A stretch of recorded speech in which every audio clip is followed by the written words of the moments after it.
Welcome back to another edition of Average Joe News Co. Today we'll be following a story about a parliament candidate in Britain who came in second place after dressing as a trash can for his entire race, as well as a python that escaped from its enclosure and started a fire at a Virginia middle school. Let's get into it. Okay, let's go. Our first story today, John Harvey, also known as Count Binface, is a British comedy candidate who campaigns while dressed as a silver trash bin slash space warrior character. He ran in the Clacton parliamentary election against Nigel Farage. Despite being a joke candidate, Binface received 9,455 votes, which amounted to roughly 27% of the total vote, putting him in second place. His campaigns are deliberately absurd, with past proposals involving things like ice cream prices, as well as restoring Pluto's planetary status. Listen, knobhead, if I want to have a swim in my own bin on the hottest day that we've ever had in England, then I'm entitled to do so. Well, there you have it. 27% of voters would rather have an intergalactic trash can in office instead of Nigel Farage. This could be quite a tight race. Are you actually going to fight a sort of serious door-by-door, street-by-street campaign in the seat? No. You're not.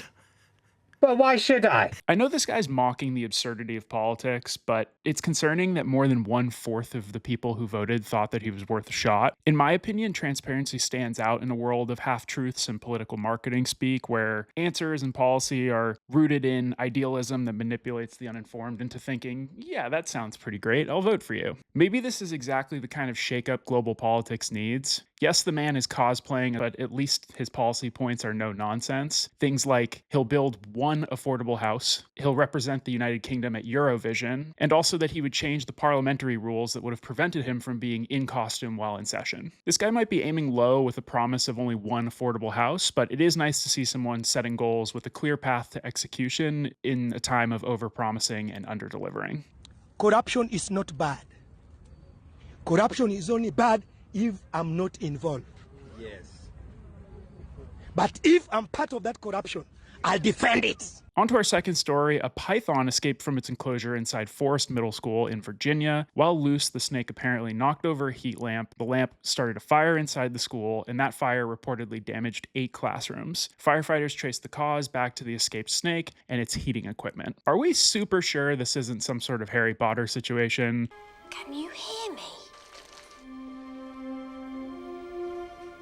It's just, I've never talked to a snake before. All I'm saying that this series of unfortunate events seems a bit too convenient. Snake escapes, lamp falls, fire breaks out. It's plausible that all that happened as described, but I'd like to think that this was the work of some sort of devil child instead. Snakes are famously associated with Satan, and I think we may have a Parseltongue situation on our hands. I'm thinking this kid was ostracized from school because of his snake obsession, talks to Snake and says, hey, this place sucks, let's do something about it. Snake causes a distraction. Kid lights the fire, school burns, Satan is pleased. Who's in charge? Me or the devil? I think I'm in charge. Fuck, 988. So yeah, maybe Forest Middle School in Virginia should be reassessing their snake security protocols, or perhaps they should be searching for the devil spawn that may or may not be walking amongst them. Everything is the devil to you, mama!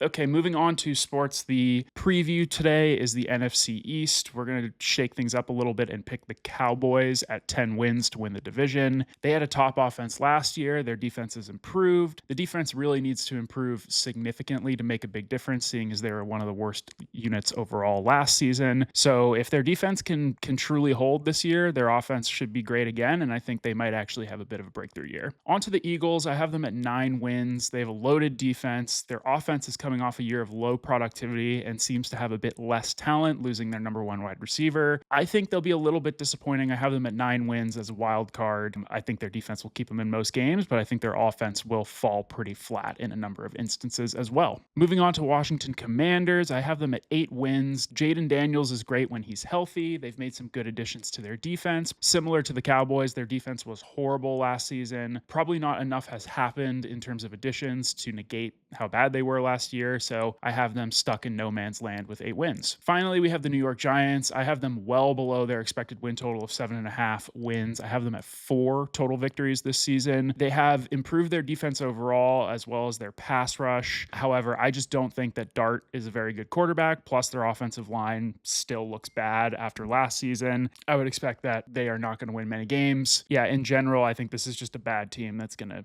remain pretty terrible throughout the season. Okay, that was another episode of Average Joe News Co. We're not going to do any weather today. We're going to retool that and come back with a new concept next week. Thanks for checking us out as always. Have a great day. Hit the music.